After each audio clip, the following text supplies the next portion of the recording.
Rob, can you pull up Kirk's TikTok account? If you just pull up Kirk's TikTok account. Do you dance a lot on the TikTok? I very rarely. If you pull up his TikTok, I just want to show this real quick. The TikTok story is crazy. And I want you to talk about this, Rob. Just do me a favor. Let's go through some of the clips, okay? All right, so 10 million. If you go to popular, it's the best way to do, because this is all recent election. Go to the right, go all the way to the right. Yeah. Okay, so check this out. Look at this here. Zoom in a little bit, Rob, if you could. 49. 50 million, let's be honest. 50 million. 37, keep going. 13.8, 22.6, 23, keep going, Rob. This is just in the last month. 22, 21.7, 23.6, 20, 20, 16.4. Go a little lower. 9.2, 8.5, 14.3. 60 million views on a daily basis, okay, while you're going through this. Now, Charlie, there's Instagram. That's a different audience. Mm-hmm. There's YouTube, different audience.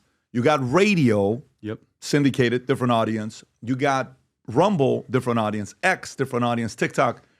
When you're in the streets or you go places and people say, I watch your stuff on radio. I watch your stuff. I listen to your stuff on radio. I watch you on YouTube. I watch you on Instagram. Gotta be TikTok. How often do you hear TikTok? TikTok is 80% of the unbelievable. And, I hang out in the streets a lot. That's what I'm known for. No, but let me say a couple of things on TikTok. I'm blown away by this. And look, we do a lot on social. We do a lot on podcasting, and praise God, the podcast is doing really well. So we were trying to get... By the way, he's being modest. It's a top 5 podcast on Apple and Spotify right now while we're speaking. Right now, if you look at him, he's top 5 Apple and top 5 Spotify. Please continue. Thank you. Yeah. And so we've been trying to get on TikTok for a while. And TikTok had a censorship regime that was very sensitive to topics that we would discuss on campus.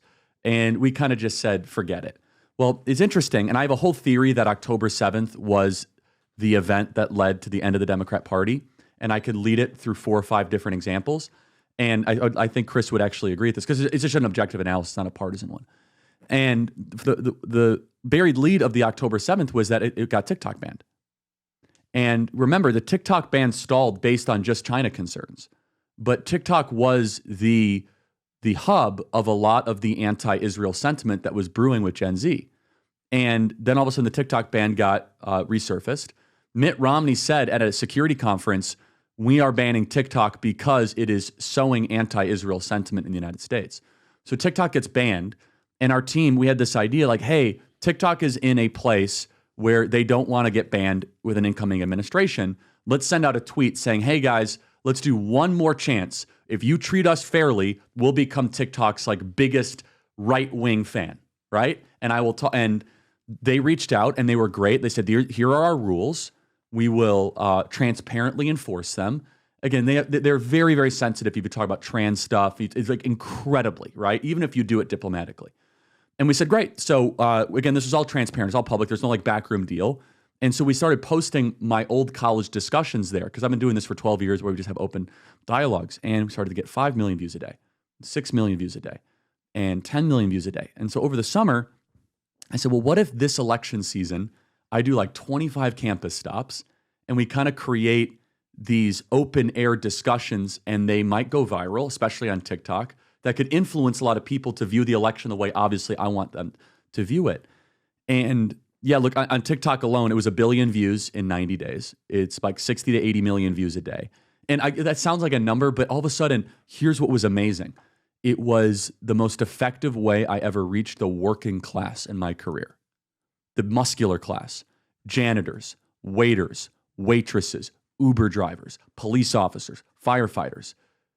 Even more so than YouTube and Instagram, for whatever reason, something about TikTok really reaches people that Donald Trump was trying to win 10 or 15% more of. And final thought I'll make on this. It's the most diverse audience that I'm talking about Black, Hispanic, Asian, young. And I'll just tell one story. I was in Vegas about to speak, and there were a bunch of waiters and waitresses coming up asking for pictures, all Hispanic, all Asian American, Pacific Islander, that saw me on TikTok, and they're like, thank you, you connected dots, I think. And it is a form of entertainment, what we do on TikTok, because it's ideas that are kind of colliding. And so praise God, if you would have told me a year ago that we'd have like one of the largest TikToks out there in conservative media and all politics, I would have said no way. And we can go whatever direction you want, Pat, but I believe without the horror and the tragedy on October 7th, and the events that came subsequent, I don't know if we would have had the success on TikTok that we did. There's a story that came out, Rob, if you can. Oh, there it is. So it's a Wall Street Journal story a few days ago. Young voters helped fuel Trump's win. Okay. So, and this was kind of interesting because one day I get a call from Vanity Fair and they're asking me about, what do you think about the fact that Barron Trump is getting all these podcast bros for his father to get on? And what do you think about that strategy and all this? I said, you're talking as if it's a bad idea on what he's doing. I'll read this to you. Young voters helped Trump fuel Trump's win. Trump's win included a 14-point lead among men under 30, a drastic 30-point shift from 2020 when Biden had a 15-point lead. For women under 30, Harris led by 18 points, a drop from 32 points in 2020. Nationally, 16% of voters were under 30, up from 13%, so 3+ in 2020, with Harris's support among them shrinking to just six points over Trump, 52-46. Economic issues dominated young voters' concerns, with 39% of young women and 42% of young men prioritizing jobs and the economy. Trump's campaign reached young voters through college events, TikTok. They're talking about you right here, and popular podcasts. Following advice from his son, Barron, who recommended appearance on platforms such as Aiden Ross, drawn hundreds of thousands of views. Now, Aiden, sure, gamer, all this stuff. But a lot of this, if I was to hear someone, like for example, a celebrity gets on, oh, wow, he was on Aiden. Great. Oh, my God, he was on Logan Paul and Mike Mallon. Great. Sure. Influence. Yeah, I can't believe Logan had him on. I get it. Jake actually broke down a 32-minute video to explain why he's voting. I think that translates. You get young voters to say, that's right. That doesn't make any sense. What are you talking about? This doesn't make any sense. Chris, again, the sport of politics. How big, you're in this space, you've been in it your entire life, your father's a 2-term governor, your brother's a governor, so it's not like you. How big of a deal was this for young voters to flip like this and be inspired to come out and vote for Trump? So one of the rules in politics is do everything. Do everything. Be in yes mode. Go everywhere you can. Talk to anyone you can. That has become less and less popular as people seek their silo, right? Now, again, this is also evidence of underperformance. I'll start with saying bro vote, to me, I don't think is coming from a good place, by the way. I don't think... We got to talk about that. Defining it as bro vote, I see is what does that mean? What does bro vote mean? To me, I see it as a way of diminishing what resonates with young men. And I think it's a continuation of a very overt, intentional strategy of bringing down young men. I don't get that. Blaming them. Bro is, to me, it's Oh, you think it's a pejorative? Oh, yeah. I think it's a pejorative. Okay. And I'm okay with it. Sure. I don't see who's called bros. I get called that. You know, I'm 54 years old, you know, and I see. So you think when people label that, they're trying to use it as a... Oh, yeah. Because it's never one of them. I got it. So when you're saying, when they say these bro podcasts he's going on, like almost like, why would you waste your time getting on this podcast? I got it. And it's a disrespect. It's an extension of how people in the media, not to speak for a whole group, obviously. I think you're right. Yeah. But you never hear anything good about Joe Rogan except his reach. Now, do I see Rogan as any kind of functional equivalent to either of you guys? No, because you're thought leaders. I may not agree with your thoughts. I may not, I may not want to echo your thoughts, but you're thought leaders. Joe has an amazing platform that you got to give him credit for having, where he has guys like you on it. That's the appeal. His audience is not independents. His audience breaks right, and that's fine. That's fine. But to be a pejorative and say these bros, like somehow it's bad to have young men wanting to vote for you, I think is a mistake. Trump did what you're supposed to do. He went everywhere. So should have Harris. Was Rogan going to be the same situation for her as for him? No. But that's the way it is. You know, when Donald Trump at some point decides to come on News Nation and sit down, it's not going to be like he's sitting down with Newsmax or Fox News. But you take it. The audience gets where you are. He'll love it, though. That's the thing. He likes to be challenged if it's done from a good place in good faith. Was he invited? Oh, yeah. No, as long as as long as it's not all cheap, the time. If it's not cheap shots, though, he likes it.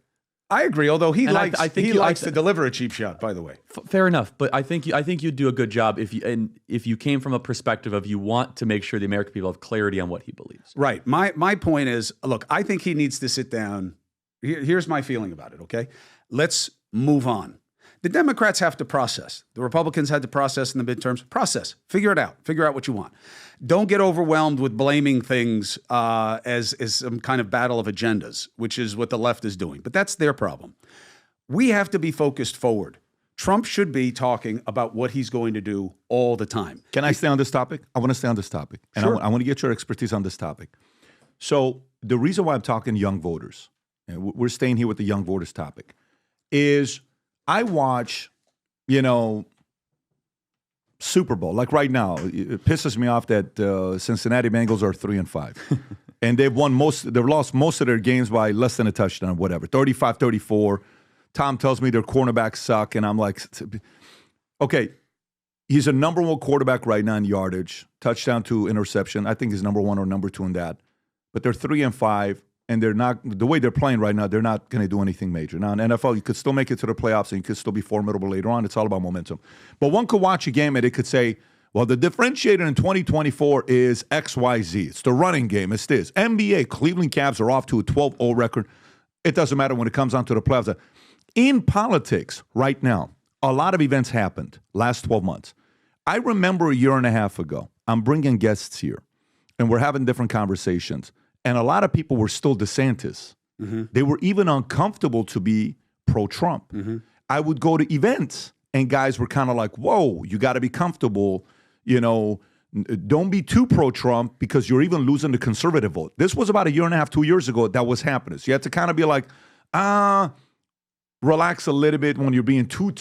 Yeah, in primary mode. Bring it down a little bit, right? But then in the last 12 months, specifically, if this is a sport in the last 12 months to both of you guys, what would you say were the defining moment where it flipped? And by the way, I'd like to see one from both of you guys, but also reasons. For example, Bobby's walkout. Okay, we hosted that event. I remember that. That was turning point. I remember. Was it an Amfest or was it a? No, but come on, if you see those kind of pyrotechnics, you know who's your doing AV is insane. Yeah. So, but that doesn't come ex nihilo. That's well, you come on, Pat. You know that's a turning point. You realize we've been in the business of doing events for a while, and I would expect nothing less from a guy like you. I've been at your event. I see you in the back. The guy works like 24/7 at his event, running the whole show. He's phenomenal. But Bobby coming out, that alliance, Tulsi. Musk coming out. Musk's 2.1 billion impression on X. Rogan's podcast. Assassination attempt. The younger voter going out there getting the TikTok folks.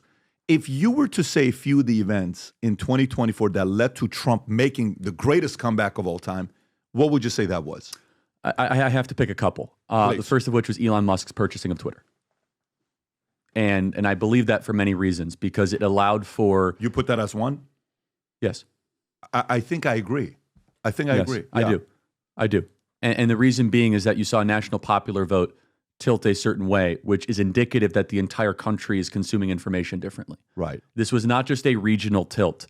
It's not just that Trump ran a better campaign in Pennsylvania, which he did. It's not just that we chased more votes in Arizona, which we did. It's that the whole country is consuming information that makes them view things differently. Mm-hmm. Now, you could say, oh, because it's inflation, all that. Sort of. But national public polling shows that there was this moment where the country started to care more about immigration. The country started to care more about what's happening in Ukraine. Public attitudes were changing, and I believe that is because we had a platform that finally allowed freedom of speech, because all the other ones were clamping down on it. So I think that's number one. And then number two, I think it would be the indictments of Donald Trump, starting which when the Rubicon was crossed, when Alvin Bragg indicted Donald Trump in New York for this ridiculous, just concocted pile of garbage that no one could explain. And Donald Trump was then viewed correctly as a martyr by his supporters and a sympathetic figure to the people who couldn't afford groceries. And for a regular person, the equation, the formula is built. I can't afford stuff that I used to, and the guy I've been told to hate is now facing prison time. That doesn't make sense to me. And so then what happened is that regular everyday people would go turn on the networks. They say, okay, help me understand this, MSNBC. Help me, because a lot of people would give the benefit of the doubt. They said, okay, and they heard nothing but he's a Nazi, he's a threat to democracy, and he must be locked up. And regular people didn't buy that. And then where did they go, PBD? X, to Twitter. And they saw a different story. And so I could keep on going. And then finally, the day, what day did Elon Musk endorse Donald Trump? July 13th, the day that Donald Trump got shot in Butler, Pennsylvania. And I believe the hand of God was on Donald Trump. I really do. I believe that it was 1 millimeter that, saved his life. But then Elon Musk going all in. You know this. I mean, I'm read Elon's book, the Walter Isaacson one. It's unbelievable. He's like a laser beam. When Tesla's not hitting its objectives, he sleeps on the floor of the Tesla factory, the Gigafactory, until it's done. If the rockets aren't getting up on time, he dedicates his whole life. If he wants Donald Trump to go to the White House, what did he do? He lived in Pennsylvania for 45 days straight and dedicated his fortune, his time, his energy like a laser beam. Nothing else mattered. And when you had that kind of focus from obviously the highest capacity person on the planet, coupled with Donald Trump, you're talking about a force multiplier, the likes of which that literally, in my opinion, saved civilization. Chris, what would you say? I like the phrase force multiplier. That's absolutely what social media is. I agree with your analysis about people using social media as much as any media now.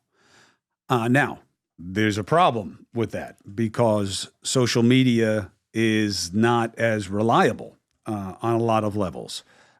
Independent media depends on the outlet, what the vetting is, what the structure is. But yes, that was a big factor. The social media component of the dialogue is very important. Chris Wallace leaving CNN to go start a podcast, and like people saying, "Oh, this is a watershed moment." Well, no, it is. It depends what he does with his podcast. And by the way, he's probably not going to do very well. But I'm saying, right, because it could fade into, because what it has done very well, fringe and dissenting voices have done very well in that space. Fringe don't as a pejorative. Not as a pejorative. Yeah. People on the outside of the spectrum of thought. Correct. Yeah. Non-main party people. Yes. Okay. So what do I think? If I had to pick it, and I get why you mitigate it because it's more than this, but if I have to pick a pivot point, it was the inflation narrative. Because what happened was the left got caught in a space of trying to convince you that you weren't paying more for things and that wasn't really a problem. And that's a very tricky space. I would have a famous conservative come on every week named Bill O'Reilly. And his analysis would begin and end with the gas pump in the grocery store. And I'd say, yeah, but what about this? He'd say, gas is higher than it was. Groceries are higher, rent, mortgage, higher. There's your nut. That's your nut. And we haven't even included healthcare costs yet, which also went up. So when all of those things are worse now, and they're telling you that the guy where they were better is the problem, it doesn't compute. That's what I thought was a big pivot point. And of course, there are 100 other things that went into it. Jordan Peterson's right. There's never a single factor explanation for a complex situation. That to me, but we can pinpoint causes set in motion for sure. They couldn't get away from that reality. Thanksgiving's around the corner. Christmas is around the corner. There was a moment that Kamala was uncomfortable saying Merry Christmas. She wanted to say Happy Holidays. Rob, can you play this clip? Go ahead and play this clip for the audience. Go ahead. And when we all sing happy tunes and sing Merry Christmas and wish each other Merry Christmas, these children are not going to have a Merry Christmas. How dare we speak Merry Christmas? How dare we? Okay, you can pause it right there. So guess what? I want to say Merry Christmas this Christmas. Very simple. And if you are confident enough to say it as well, we had a very deep discussion because not everybody that works here is Christian would say, listen, guys, we want to create merch that's very bold, that says Merry Christmas with maybe some scripture in it. Let's see if we have an audience for it. Pat, I don't know if it's a good idea and all this other stuff. That's what I stand for. You want it, great. You don't want it, I totally get it. But if you're watching this and you want to get a Merry Christmas hat, you go to Starbucks and you got the sun. I just want to see the reaction. You smile. You go to work, you got a Merry Christmas hat. You got to take that hat off, right? Hey, you want another hat here? You want some of the ugly sweaters that we have here, Rob? Can you show some of the stuff that we got here? You want to get some of the stuff for your kids, shirts, future looks bright. Merry Christmas gear is officially here. And if you're bold enough to do it and order it, and again, you place any orders of these, we're going to put some future Looks Bright ornaments in the order for you, limited edition custom that we have for the first 100 that place the order. If you're bold enough and you're comfortable going out there telling people Merry Christmas, and you're a valuetainer that believes the future looks bright, go place an order, and let's make some people uncomfortable or comfortable this Christmas with saying Merry Christmas. Having said that, let's get right into it. Charlie. And by the way, you can go to VT Merch to place the order. If you enjoyed this video, you want to watch more videos like this, click here. And if you want to watch the entire podcast, click here.